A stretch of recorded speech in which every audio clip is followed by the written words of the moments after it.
नमस्कार, मैं हूं मनोज कुमार और आप देख रहे हैं हमारा चैनल मिस्टर मनोज एंकर। तो आज है 21 मई, दिन आज शुक्रवार।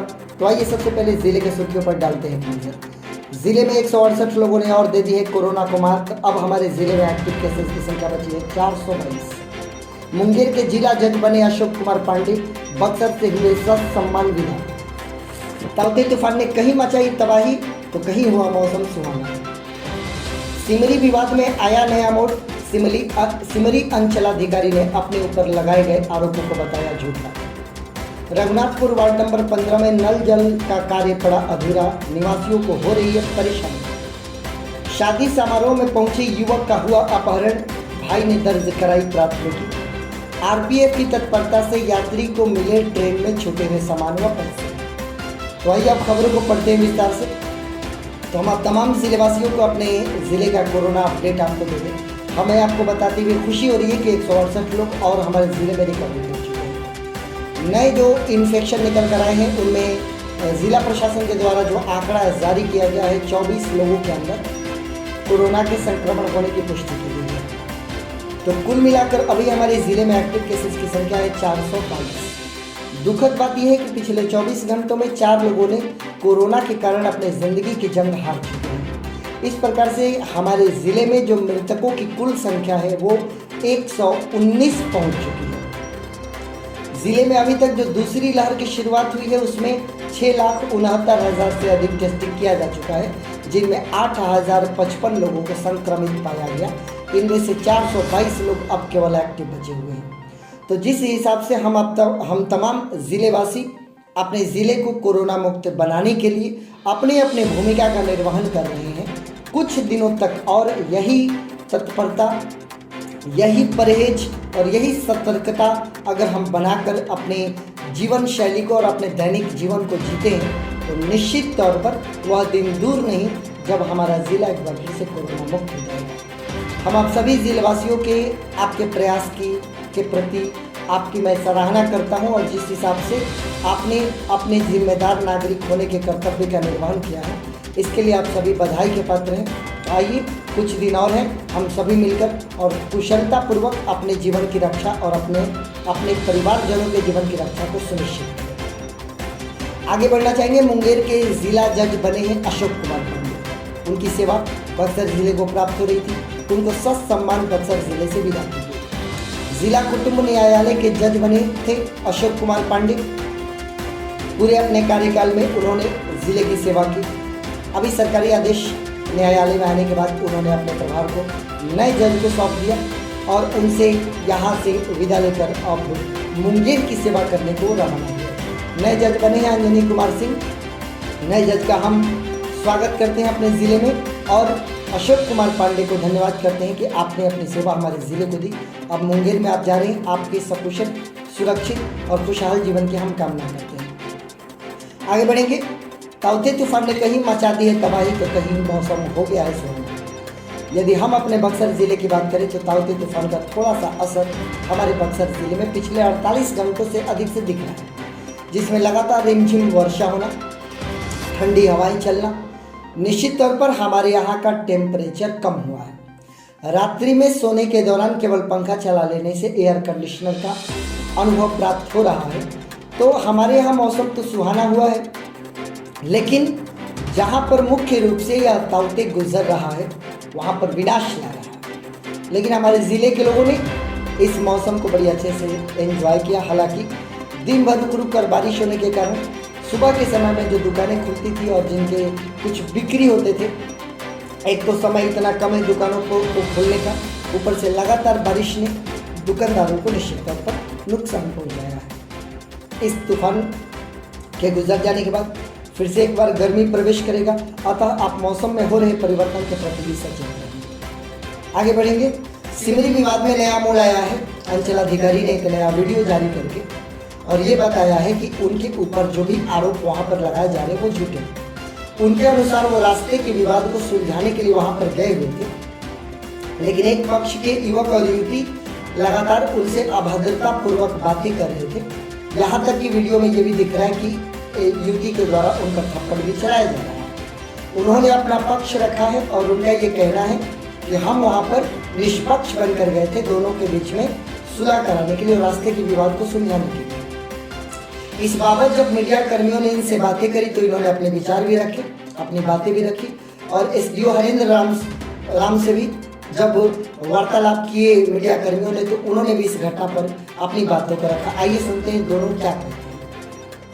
आपके ऊपर एक युवती ने आरोप लगाया है कि रास्ते का विवाद सुलझाने के दौरान आपने उसके हाथ उठाया था, क्या सच है? यह लगाया गया आरोप 100% झूठा है।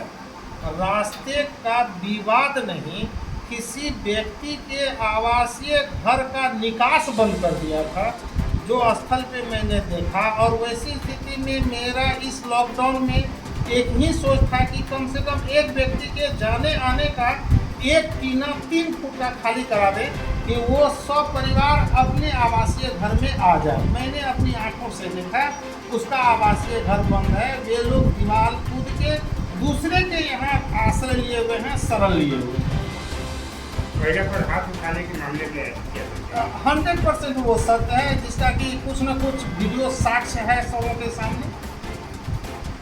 यह भी आरोप लग रहा है कि विधायक के दबाव में आप नहीं, ऐसा दबाव तो किसी का मेरे ऊपर रहता ही नहीं है। मेरा जमीन कहता है जो पीड़ित है उसकी दर्द को समझना और उसका निराकरण करना। दबाव मेरे ऊपर किसी का नहीं रहा। आगे बढ़ना चाहेंगे।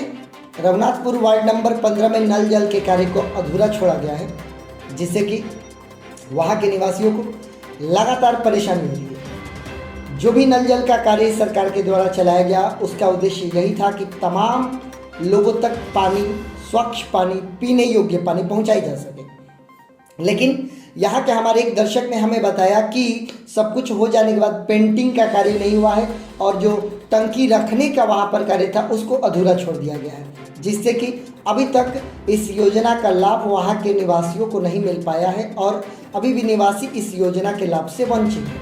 हम जनप्रतिनिधियों से भी निवेदन करना चाहेंगे कि आप इस प्रकार की समस्याएं जो आपके क्षेत्र में आती हैं तो यह आपका कर्तव्य है कि आप तत्परता के साथ वहाँ के निवासियों को के ऐसी समस्याओं को दूर करें ताकि निवासियों को मीडिया कर्मियों के पास पहुंचकर और अपनी समस्या सुनाकर और उनसे सहायता न मांगनी पड़े। आप कृपया करके अवश्य इस समस्या का समाधान करें जो कि वार्ड नंबर 15 में मौजूद है। आगे बढ़ेंगे। शादी समारोह में पहुंचे युवक का अपहरण कर लिया गया है, ऐसी प्राथमिकी दर्ज कराई गई है उनके भाई के द्वारा। चक्की थाना के जयपाल ठाकुर के डेरा के निवासी चंद्रदेव यादव के 30 वर्षीय पुत्र हैं अनिल कुमार यादव, जो कि कोलकाता में रहकर निजी कंपनी में काम करते हैं। वो 30 अप्रैल को अपने गांव लौटे थे चक्की में शादी में शामिल होने के लिए। इस दरमियान शादी के समाप्त होने के पश्चात लगातार, चूँकि वो बाहर रहकर काम करते हैं तो जब तक यहाँ पर मौजूद है अपनों से मुलाकातें करना, मिलते रहना, इनका ये काम था। शाम के समय में बुधवार को अपने घर से ये निकले हैं और घर वालों को इन्होंने ये कहा है कि ये जा रहे हैं नया भोजपुर अपने एक मित्र से मुलाकात करने के लिए। इसी बीच वो गायब हो गए और उनकी काफ़ी खोजबीन की गई, तलाश की गई, लेकिन वो नहीं मिले।